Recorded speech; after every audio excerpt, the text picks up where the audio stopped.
Hey guys, how you doing? So, further progress has been made on this quarter scale, studio scale speeder from Return of the Jedi. This is the Sergio Gutierrez model. Sorry if I'm pronouncing your name wrong again, Sergio. Um, Beautiful model. It's gone together really well, and it's been 3D printed with metal parts. So the um, rods at the front here are metal. The stand is metal, and that's the same as the ILM one originally. So he's kept it very faithful to the original model, even though it is 3D printed. He's put a lot of work into an effort into getting this accurate. It's so nice to look at. It's huge. I know this doesn't really give the impression of how big it is, but it's.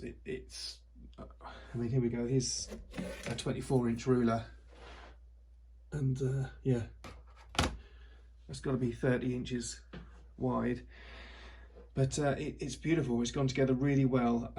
That's Archive X Earth, that brown, with just engine black as the black. And I've just used some Halford's primer underneath. All this grey stuff's in Halford's primer. And then the silver over the top is Halford's aluminium.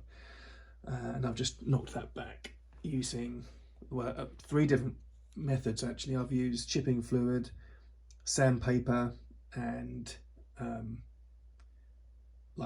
liquid latex.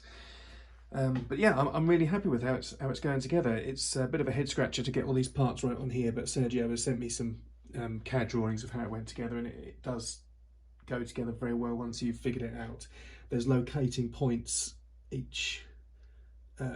each area where these green blues have got to be put onto, and it fits snug so far. I've got all the pipe work in primer, so yeah, I'm getting there. It's absolutely fantastic. It's a joy to work on, to be honest.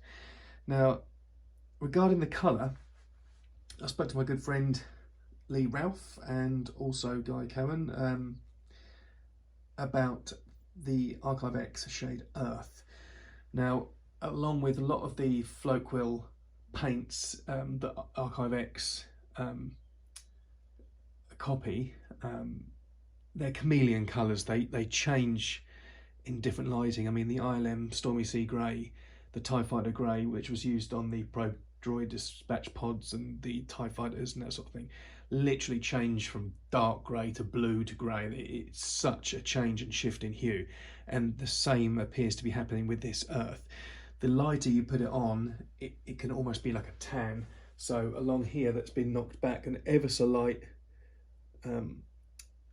application of paint went on there, and because I knocked it back with that hairspray chipping, it became a very thin layer, and it shone through the underneath, which was the aluminium, which made the shade much lighter.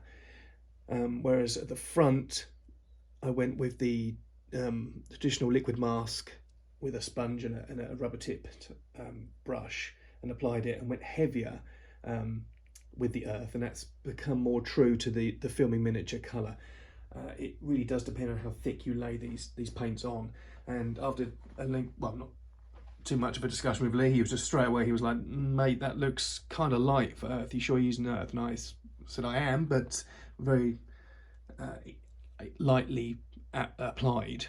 And he was like, yeah, give it another few coats and build up that Earth. And he's totally right. That has changed completely different hue to the front.